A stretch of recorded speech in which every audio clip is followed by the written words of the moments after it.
Please take your seats. My name is Vincent Grassano, and for my first lesson, I'm going to use the New York State Next Generation Mathematics Learning Standards. The standard that I will be using today and that we will be focusing on in today's lesson is standard GEO-G.CO, which talks about experimenting with transformation in the plane.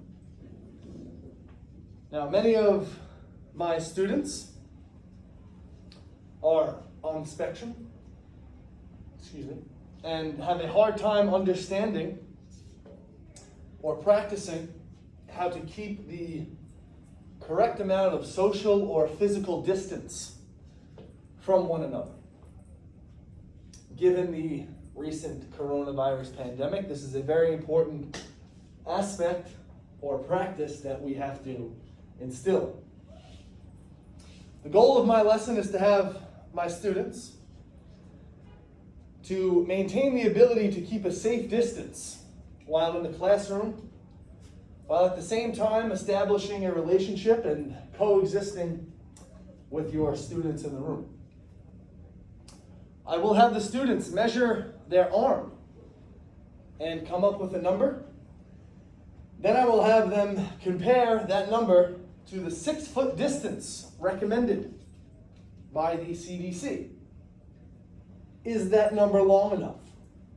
How can we make it equal to 6 feet? Do we have to double it? Do we have to triple it?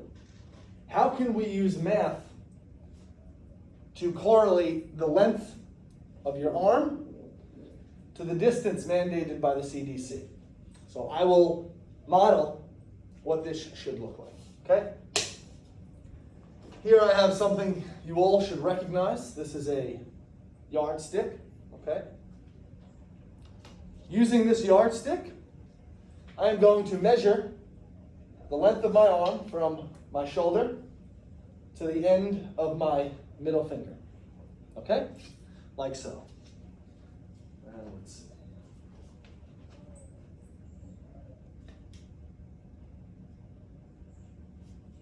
Okay, so the length of my arm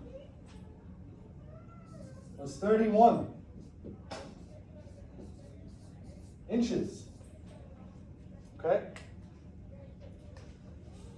So if I have my arm that is 31 inches long and I spin around in a circle, is this distance long enough to meet the requirements mandated by the CDC of 6 feet?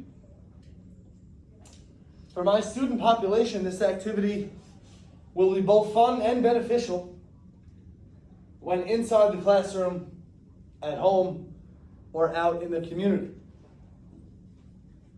For my focused learners, I will be using explicit instruction, which will tell them how to precisely and adequately complete the activity in order to remain safe and, of course, abide by the guidelines provided by the CDC. For my other focused learners, I will, of course, remain positive and let them know what he did correct first. Once I've identified the things that he or she has done correctly, I will then model on how to fix any mistakes that they may have made. My overall goal here is to remain positive. Okay? While carrying out this lesson, students may feel uncomfortable, as these are measures that they may not have seen before or had to take before.